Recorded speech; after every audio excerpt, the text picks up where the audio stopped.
जय जगन्नाथ।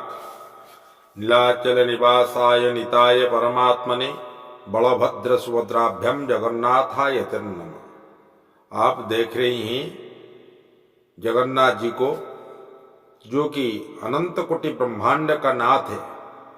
अतल वितल तलातल रसातल पाताल सबके मालिक महाप्रभु श्री जगन्नाथ।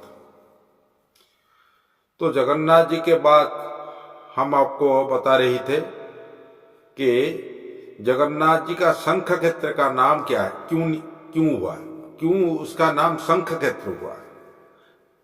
तो इसका एक कहानी है। एक दिन के बाद प्रलय पयोधी जल धृत बानसी वेदम विहित वहित चरितम खेदम केशव धृत मीन शरीर जय जगदीश हरे। तो महाप्रभु जगन्नाथ जी, जो महाप्रभु जगन्नाथ जी हैं, उनका पूरी श्रीक्षेत्र का नाम है शंख क्षेत्र। ये शंख क्षेत्र होने का एक कहानी है। एक दिन के बाद तो ब्रह्मा जी ने क्या कर रहे थे ना, वेद पाठ कर रहे थे। तो वो वेद का पाठ, वो एक शंखासुर राक्षस था। वो शंखासुर के कान में बजा वेद के मंत्र। वो उसका मंत्री को बोला, ये क्या है ना, ये वेद का पाठ है ना, ये क्यों होता है ना, समाज के मंगल के लिए, सबका मंगल के लिए होता है, देवलोक के लिए मंगल होता है, ये मंगल का पाठ होता है। ये करने से हर कोई शांति में जी सकते हैं ना। ये कौन कर रहा है ना, ब्रह्मा जी कर रही हैं ना। अच्छा, ब्रह्मा जी कर रही हैं, उसको बोलो हमारे लिए भी वेद पाठ करे।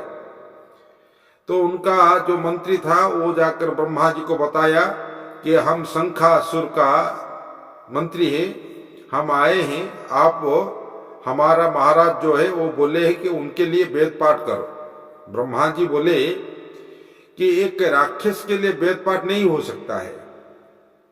तो हमारा जो चतुर्मुख है, वो चतुर्मुख 4 युग का, 4 वेद का जो पाठ कर रही है, वो देवलोक के लिए पाठ कर रही है, तो उसके लिए नहीं कर सकते हैं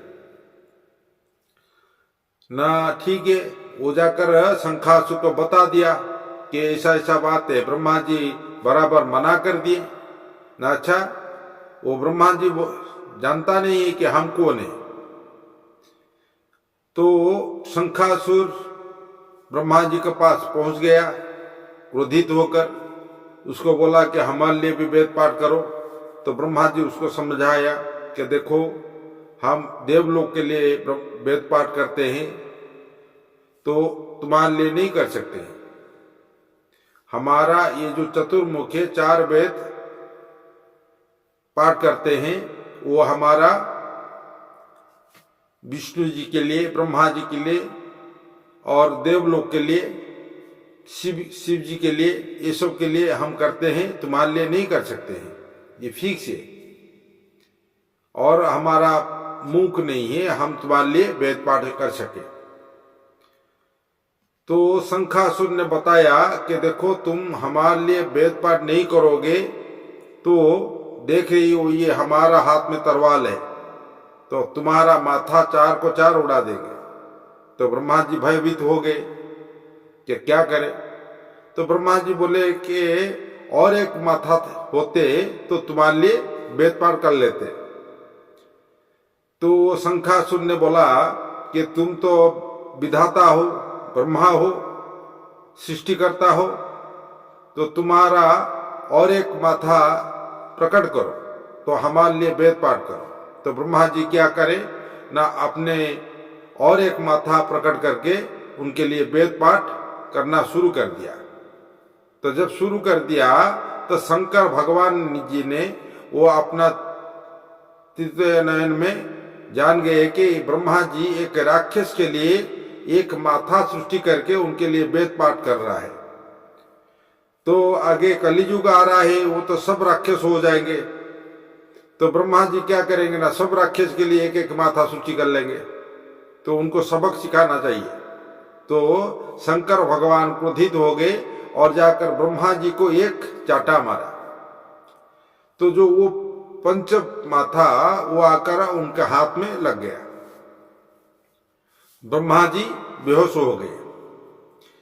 तो जो चारों वेद था वो वेद को शंखासुर ने क्या किया ना खा लिया। ना रहेगा बांस ना बजेगी बांसुरी। तो शंखासुर को मालूम था कि इस वेद में लिखा गया कि कैसे असुर लोग को मानना चाहिए। असुर लोग को मानने के लिए शास्त्र पढ़ना जरूरी है। एक शस्त्र एक शास्त्र। तो शास्त्र पढ़ने से क्या होगा, जो असुर है क्या करते हैं ना, मदिरा पीते हैं, मछली खाते हैं, मांस खाते हैं, कुकर्म करते हैं, ये सब काम करते हैं। मगर कोई शास्त्र पढ़ेगा तो उनका परिवर्तन आ जाएगा। वो मदिरा छोड़ देगा, खराब काम छोड़ देगा और सही काम करेगा, अच्छा काम करेगा। तो शास्त्र क्या करेगा, एक विकृत आदमी को, एक अपवित्र आदमी को भी पवित्र कर सकता है। ये शास्त्र का लक्षण है।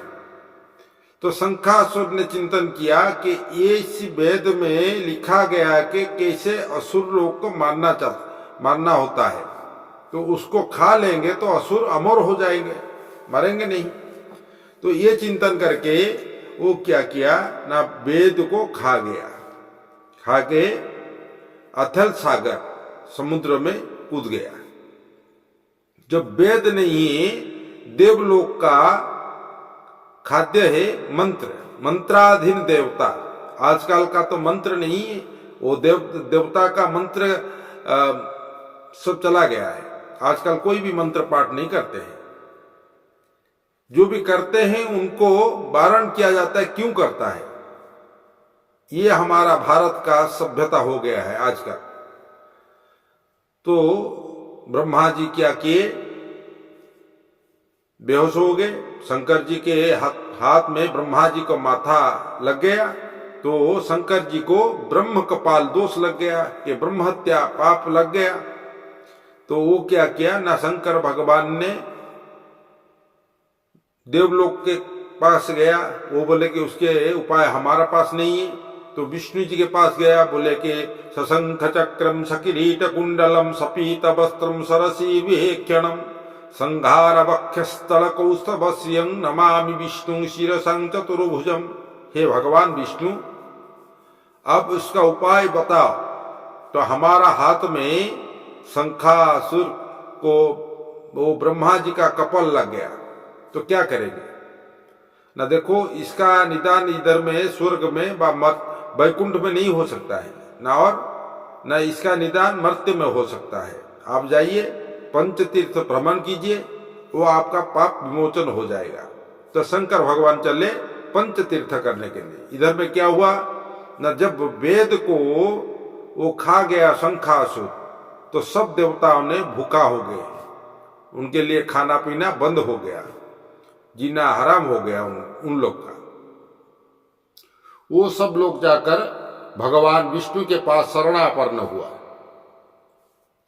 तो भगवान विष्णु जी को बोले कि देखो, शंखासुर वेद को खा लिया, अभी ब्रह्मा जी बेहोश है और हमारा खाना पीना बंद हो गया, हमारा श्वास प्रश्वास बंद हो गया कि वेद नहीं है तो हम कैसे जिंदगी जी पाएंगे। तो वेद ही सर्वश्रेष्ठ है, तो क्या करेंगे।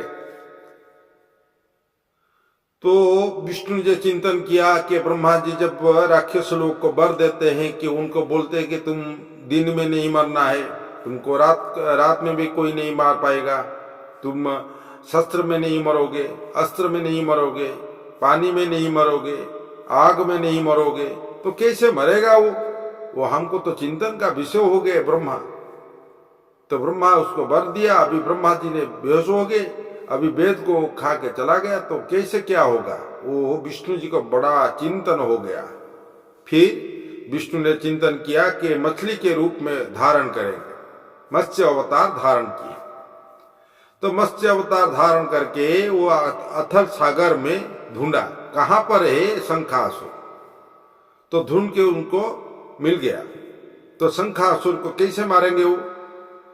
तो शंखासुर को क्या किए ना, उनको फूंका, उनको पकड़ के फूंका, तो उसके अंदर से वेद निर्गत हुआ। इसीलिए शंख ध्वनि होता है, शंख से चतुर्वेद निर्गत हुआ है। तो प्रलय पयोधि जल धृत बानसी भेदम विहित बहित चरितम खेदम केशव ध्रुत मीन शरीर जय जगदीश हरे। तो उससे क्या हुआ ना, वेद निर्गत हो गया। इसीलिए शंख ध्वनि होता है। इधर में क्या हुआ ना, शंकर भगवान ने पंच तीर्थ करने गया, तो काशी गया, वृंदावन गया, हरिद्वार गया, ऋषिकेश गया, रामेश्वरम गया, सब चारों तीर्थ धाम भ्रमण किए। लास्ट में पुरी आया, श्रीक्षेत्र में आया। जब श्रीक्षेत्र में आया तभी क्या हुआ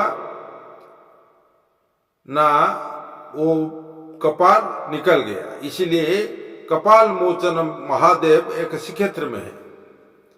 तो जो भी पंच तीर्थ करते हैं वो चारों तीर्थों जाने के बाद लास्ट क्षेत्र पूरी क्षेत्र में आते हैं। क्यों आते हैं ना, उनका पाप विमोचन हो जाता है, ये विधान है। तो इधर में शंखासुर को भगवान जी ने मार के फेंक दिया। एक दिन लक्ष्मी जी ने भगवान विष्णु को बोले कि भगवान आपको हमारा एक विनती है ना। क्या विनती है ना, देखो हमारा भैया शंखासुर है, वो सागर का सूत है, तो उसको तो मारा, उसका अंत्येष्ट संस्कार भी नहीं किया, ब्राह्मण जी को भोजन नहीं दिया। तो देखो शंकर विष्णु जी ने बोला, देखो कलियुग में वो जहां पर शंख हम छोड़ के आ गया तो उसका नाम होगा शंख क्षेत्र, उसके ऊपर हम विराजमान होंगे। उसका जो मध्यम स्थान में विराजमान होंगे वो उड़ड तंत्र कहा जाएगा।